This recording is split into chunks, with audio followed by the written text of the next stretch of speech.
Hello and welcome back to English Today. And this is DVD 7 and the third DVD in your elementary level. And in this DVD you will see another 2 episodes of our story, That's Life, followed by our special TV programs. In the cinema program, they will be talking about the Sundance Film Festival, followed by a debate about e-learning. Then, in the grammar section, we will study more about adjectives, in particular the comparatives and the superlatives. So,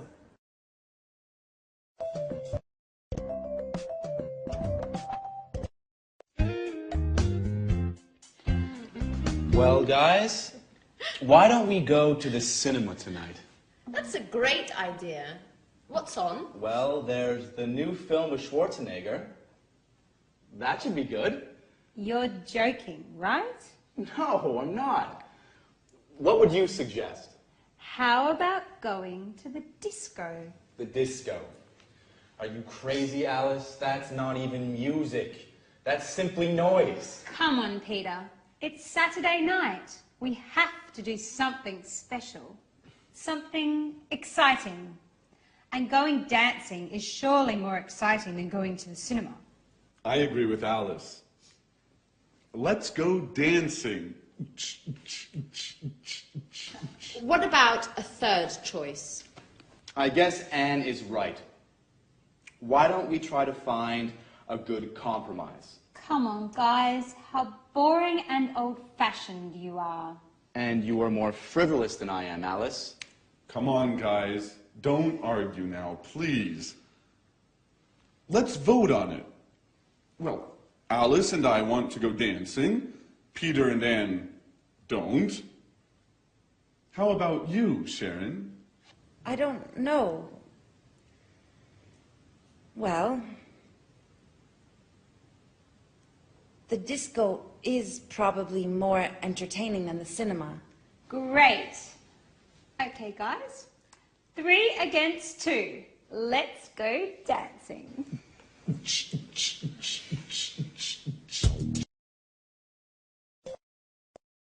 hello and welcome back to English Today for some more English. Now, what would you prefer? Discotheque or cinema? Dancing or a film? Well, we're going to look at comparatives now. I have to buy a camera and I need to choose one. I have to make a choice, so I have to compare 2 different types. Here I have 2 types, look.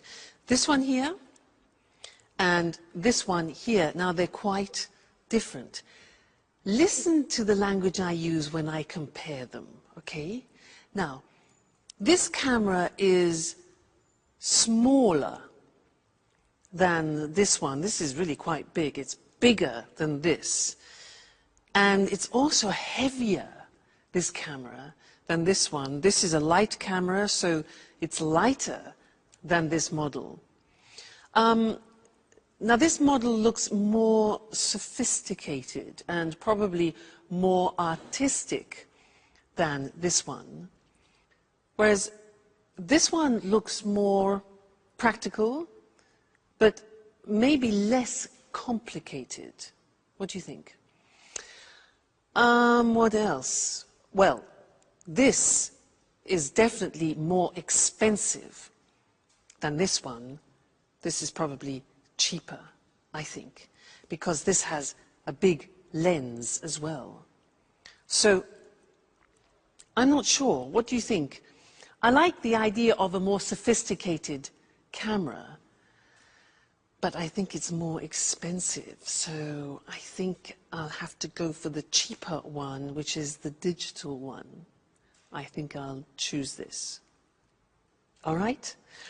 Good. Now, let's go and have a look at the language and see how we formulate comparatives in English. All right?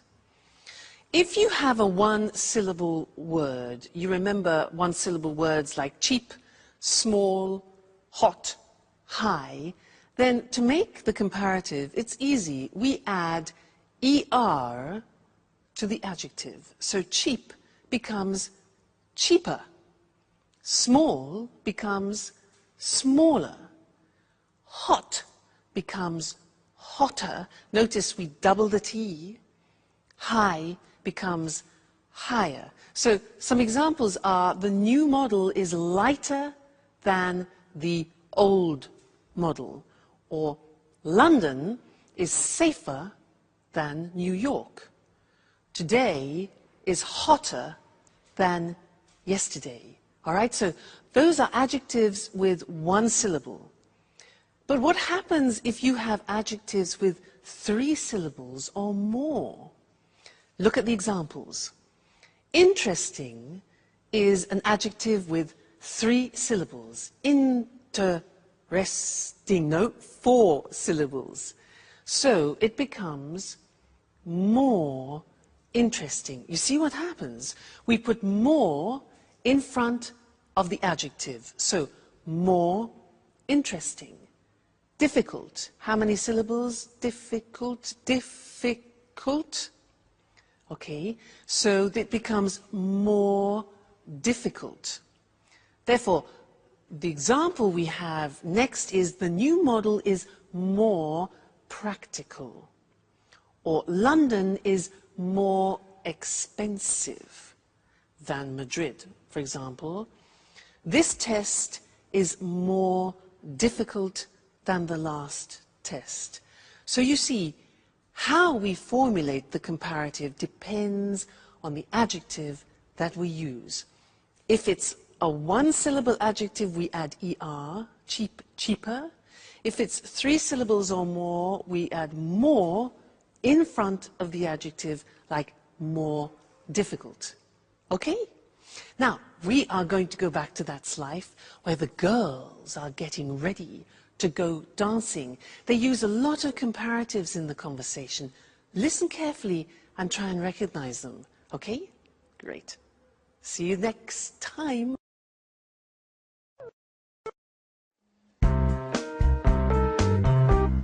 Here's my party hat. How do you like it? You look great. I envy you. Hats really suit you. Well, I envy your room, Anne. But with all this traffic, how do you sleep?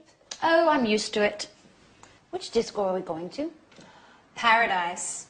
It's a new disco on King's Road. It's very nice. Did Tom and you go there together? Yes, we went last Saturday. We spent a nice night together. Maybe I asked the wrong question. You don't like Tom, do you? He's boring. Very boring. Besides, he's an Aries and he talks too much. Last night, for example, he showed me all the pictures of his holiday in the Alps. He talked for an hour about the mountains. But I hate the mountains. Why do you say that? The mountains are beautiful and spectacular.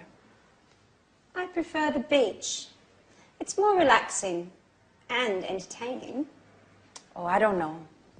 I think the beach is more boring than the mountains. Why do you say that? Well, think about it.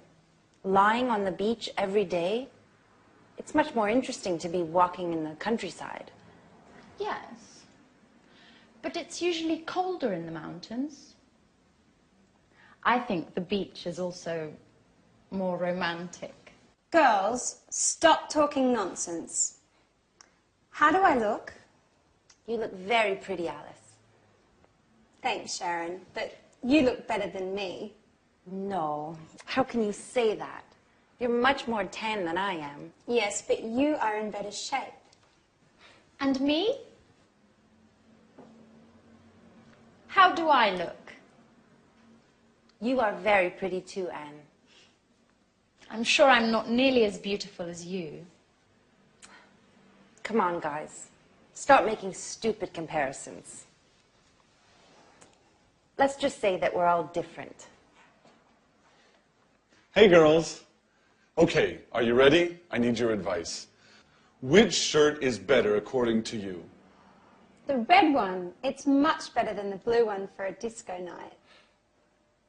And you, Sharon? What do you think? Well, I think the red one is funnier, while the blue one is more professional. I prefer the blue one. So, girls, which shirt should I put on? I told you, the red one. With that one on, you'll look more macho. Yes, macho. That's the right word. Really? Macho? I like it. Okay, I'll put on the red shirt. Do you agree with Alice, Sharon, about being macho, I mean? Come on, Jack. It's late. The disco's waiting for us.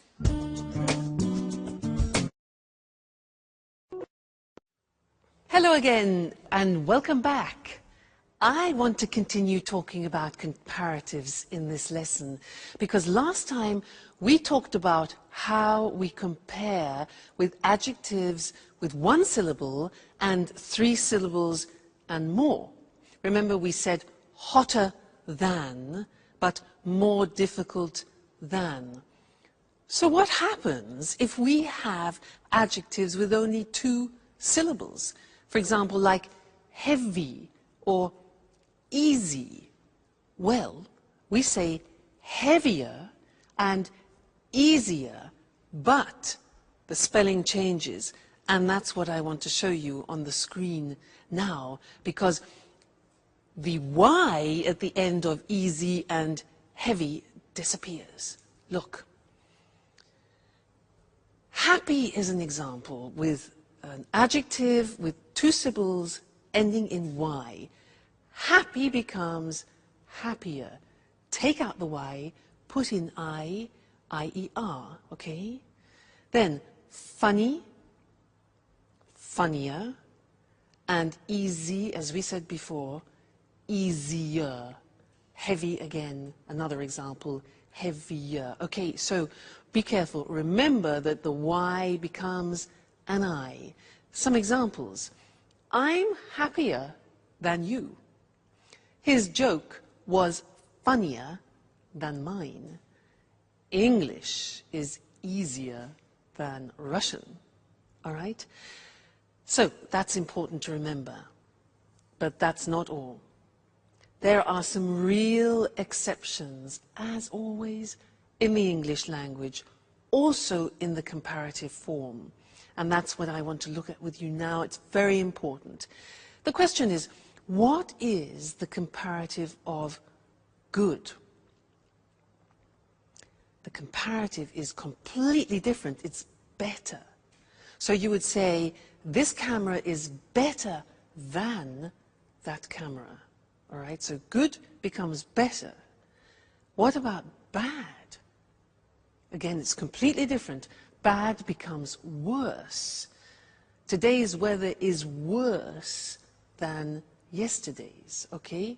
Bad, worse. And one more example, far, which means distance, far becomes further or even farther. Both possibilities, farther written F-A-R-T-H-E-R, as you can see on the screen. All right, so those are the big exceptions. Good becomes better. Bad becomes worse. Far becomes farther or further. You choose. Examples, walking is better than running. Today, the weather is worse than yesterday. And Southampton is further than Brighton. All right? So those are all the most important things that you need to know when you're comparing things. Don't forget the exceptions. They're very, very common and easy to forget. All right? Great. So I'll see you next lesson where no doubt you will be speaking English better. Okay? See you then.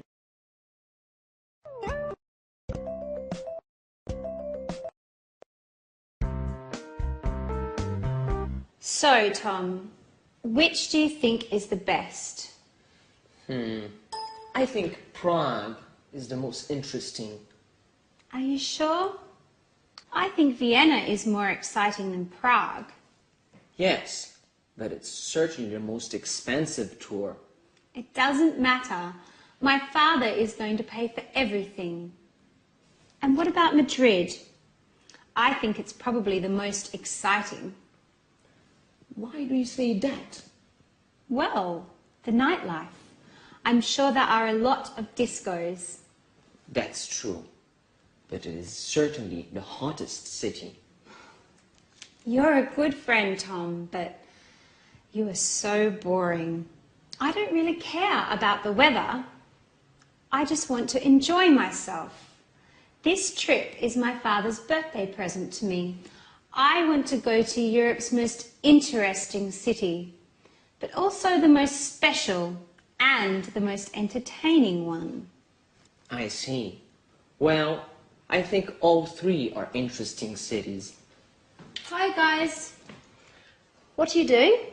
My father is going to give me a trip for my birthday, so I'm choosing where I would like to go. Oh really? That's great. Are you going alone? No, my father promised to come with me. Oh. Well, do you already have an idea of where you want to go? Not yet. I can't make up my mind between Vienna, Prague and Madrid.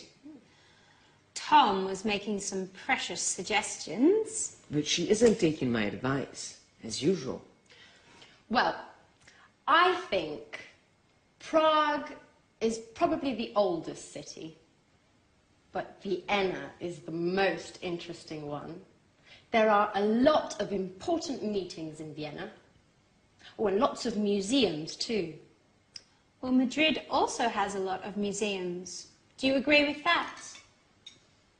Yes, that's true. But Madrid is certainly the hottest city. Oh my God, Anne.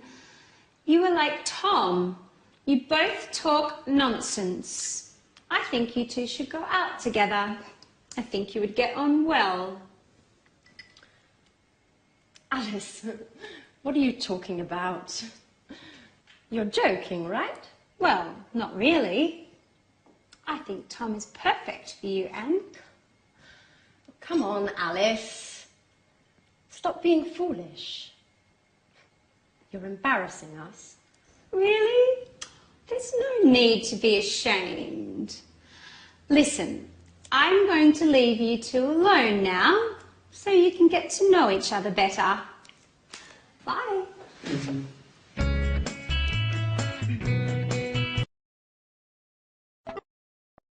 Hello again. Now that's an interesting couple.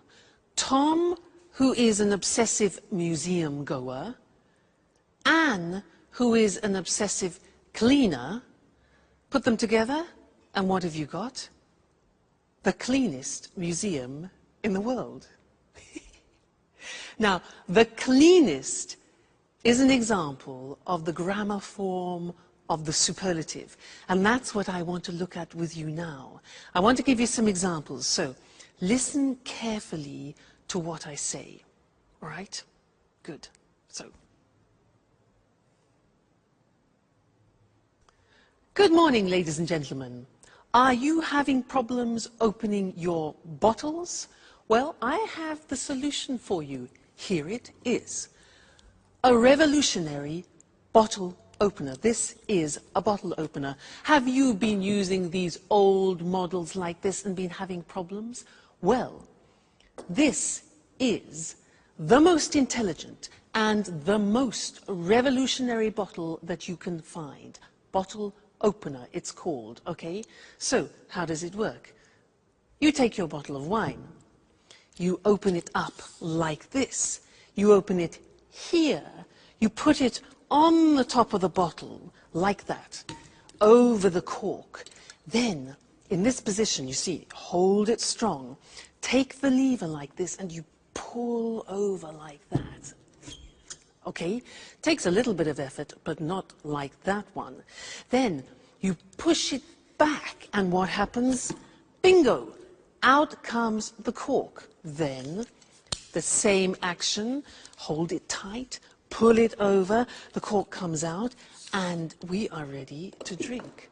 This is, ladies and gentlemen, the most effective, the newest, the quickest, the smartest and the most revolutionary bottle opener that you will ever find. And it's the most economical. It's the cheapest. It only costs €20 for you. So, buy one today and let's pour some wine and toast to the most superlative bottle opener in the world. Cheers. That's nice. Great. That was the superlative. Let's go and see it on the screen. Nice wine. Now, when we have an adjective with one syllable, like cheap, what we do is we add the at the beginning to make it superlative, and then we add est to the adjective. Look at the examples. It's the cheapest, the newest, the quickest, the smartest bottle opener in the world. Okay, so the plus est at the end. Now, if the adjective is 2 or 3 or more syllables, it changes, as I said, and it becomes the most effective. Now, the adjective doesn't change, but in front of it we put the most effective. It's the most economical bottle opener. It's the most beautiful, it's the most revolutionary bottle opener. Okay, so again, be careful. Is it a 1-syllable adjective? Is it a 2 or 3 or 4-syllable adjective? Because it changes. Great. Now, let's go back to life. That's life, where Jack and Peter are talking about football. They're talking about the best football team in the world. Okay? And I'll see you later.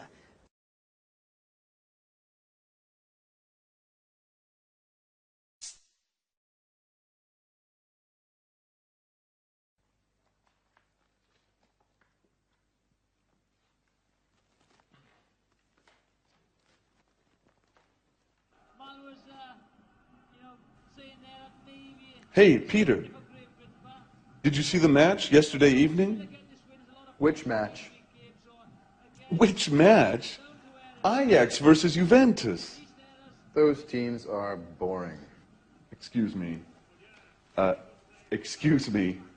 Ajax is the best football club in the world. I'm afraid I don't have a clue. I know that only music matters. Anyway, in your opinion, which is the best team? I don't know. I heard Arsenal is the best one of all time. They've got the most aggressive players, the most important coach, the toughest goalkeeper. Peter, you are so mistaken. Okay. What's so great about Ajax? Well, first of all, their defense is superb. It's much more intelligent than Arsenal's. No. Still. No. But you promised me. You're always busy. No, I don't want to go anymore. Anyway, thanks, Daddy. Thanks for your present. You are the worst father in the world. Don't worry, I'm going to have a great birthday all the same. Yes, with my friends. They do love me. Bye.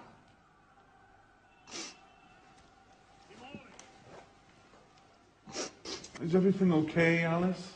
No, nothing is okay.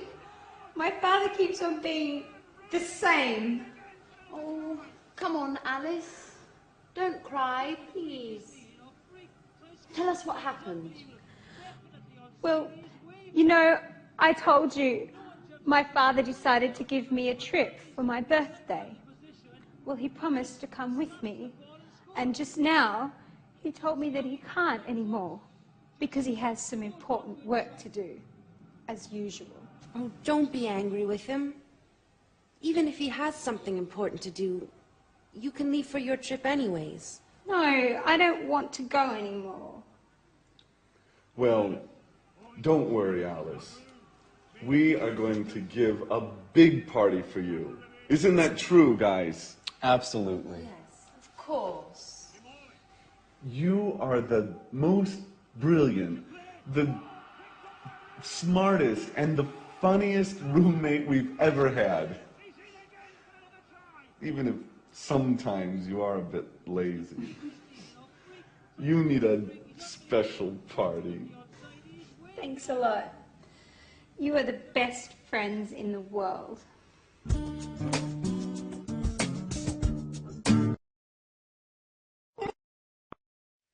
Hello again.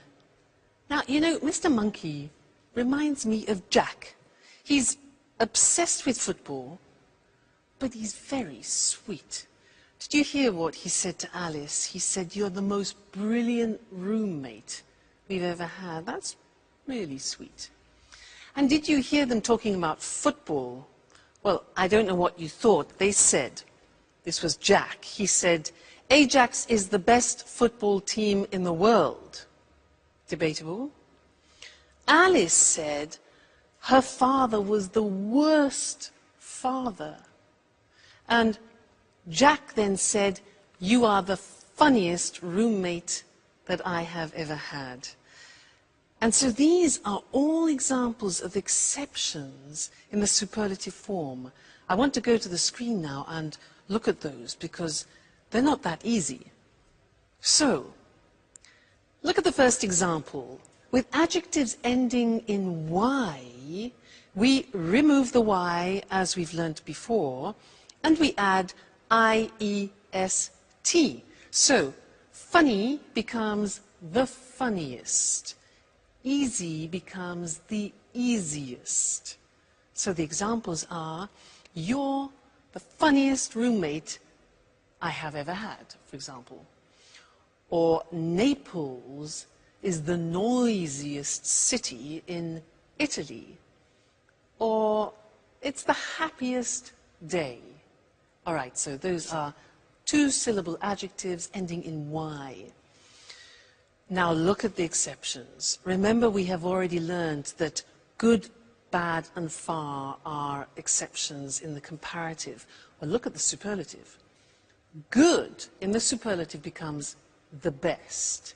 So it's good, better, the best. Bad in the comparative is worse, remember? The superlative is the worst. Notice the T. Bad, worse, the worst. Don't forget to pronounce the T. And then far, the comparative we said was farther or further, and the superlative form is the farthest or the furthest. Okay? So, those are the three most important exceptions. You need to learn those by heart because words like good and bad we use every day. So, try and memorize them, all right? And I'll see you in the next lesson. Bye.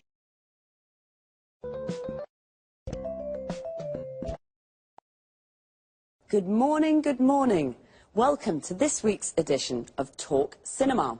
Here in the studio with me is Sanjeev Gupta, our cinema expert. Good morning, Sanjeev. Good morning.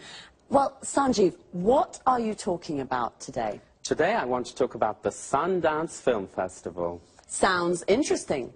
I've heard of the Sundance Festival. What exactly is it? Well, to put it simply, Sundance is a festival for independent films and people interested in them. Okay. Can you explain what an independent film is? Independent films, sometimes they're called indies, are films that don't come from the major Hollywood studios. They're produced and financed by the directors themselves, and they're usually low-budget productions.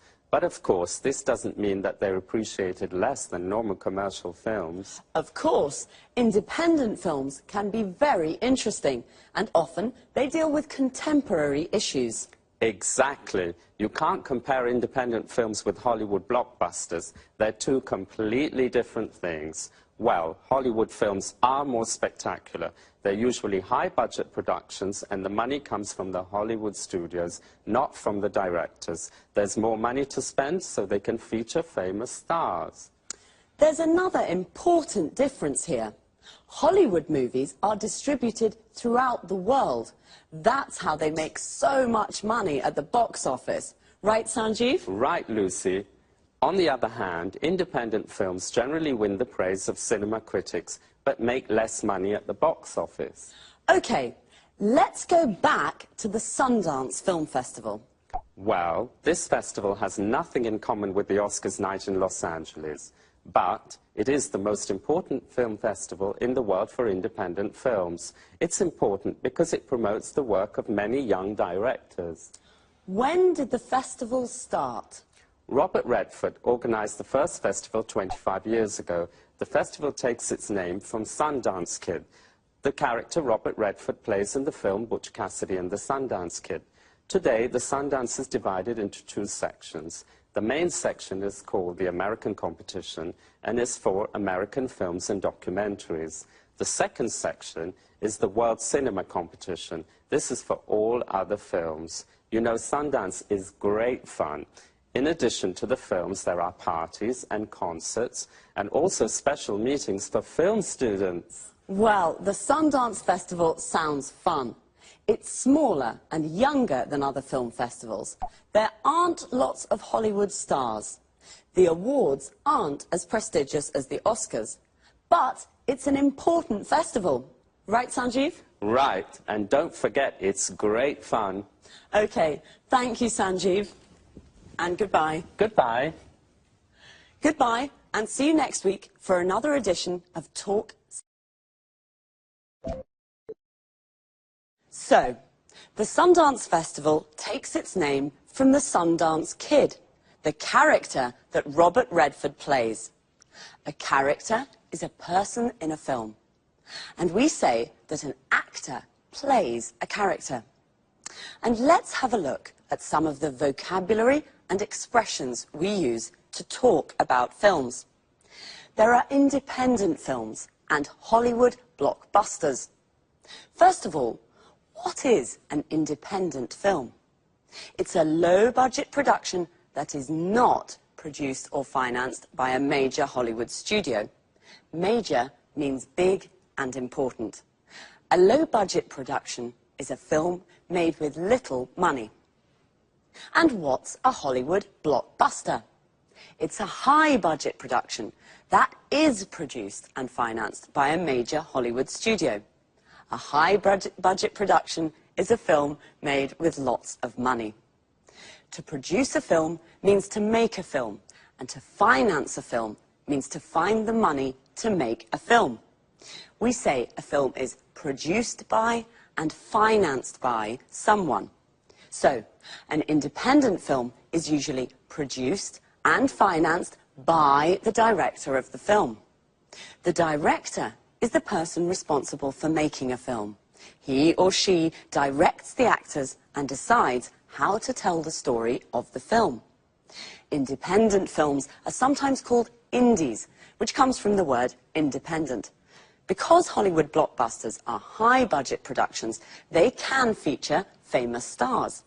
Famous stars are famous actors. So, if a film features famous stars, it means that famous actors and actresses are in the film. Pretty Woman features Julia Roberts and Richard Gere.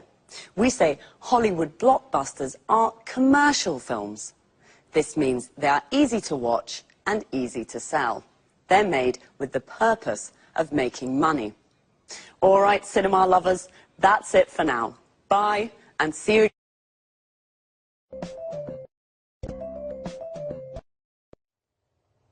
Hello, welcome to this week's edition of Let's Talk, the Saturday evening debate with our commentators Tom and Marie.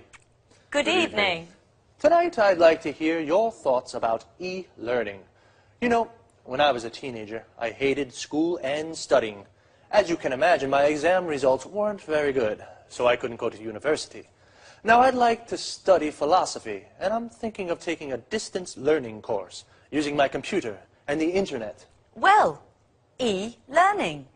The E means electronic, so e-learning is electronic learning. This is a new and convenient way of studying. Many universities around the world now offer distance learning degree courses via the internet. You can take a course from a university in England or in the States without leaving your home. That's true, but you need to have a lot of motivation to take an e-learning course. Why? Well, good time management skills are very important for successful e-learning. You mustn't waste time. You must study a little every day. It isn't always easy, especially if you work. Okay, e-learning courses can be more difficult. Traditional courses can be better. But there are many advantages to studying for a degree at a distance. What are these advantages? In fact, let's talk about the advantages and the disadvantages of e-learning. Okay, one advantage, you can study when you like and where you like. I see. So it's a flexible way of learning. Exactly. Another advantage is that e-learning gives people a second chance to take a university course without giving up your job. You can study and work at the same time. I'm sorry, Marie, I don't agree. When you work, it can be very difficult to find time to study. Besides, students can feel lonely and isolated when they study by themselves. Wait a minute. This is where the electronic part helps. There's lots of interaction with other students and course tutors.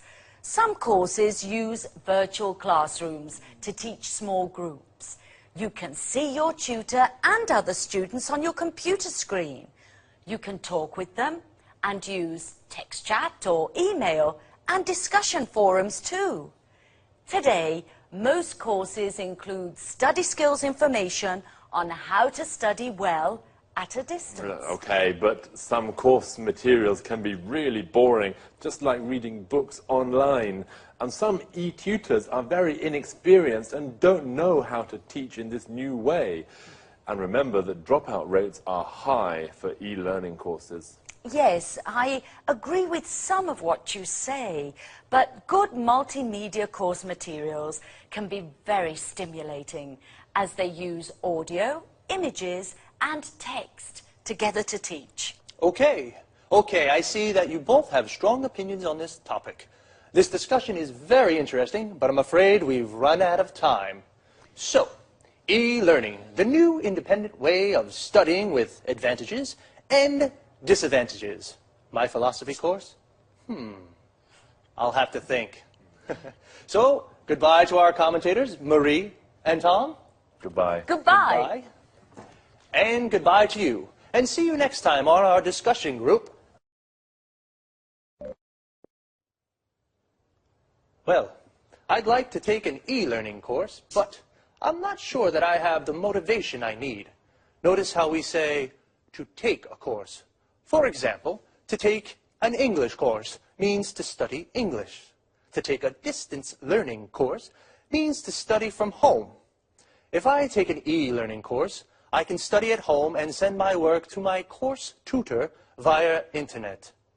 The course tutor is the teacher for the course. Most people go to university. To go to university means to study full-time at a university. We can also say someone is at university. For example, I'm at university means I'm studying for a degree at a university. A degree is the qualification you get when you complete a university course. A degree course can take from 3 to 5 years, depending on the subject you study. I wanted to study philosophy at university. We say to study a subject at university. For example, my friend Sasha is studying mathematics at university. We can say she goes to university. She's at university.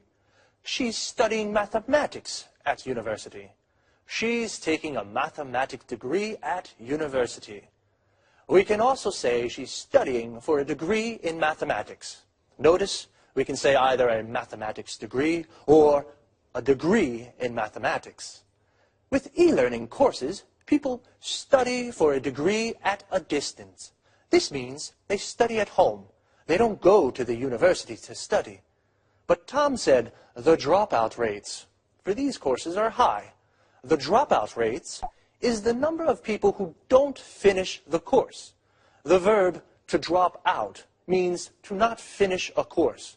We can say to drop out of school or to drop out of university.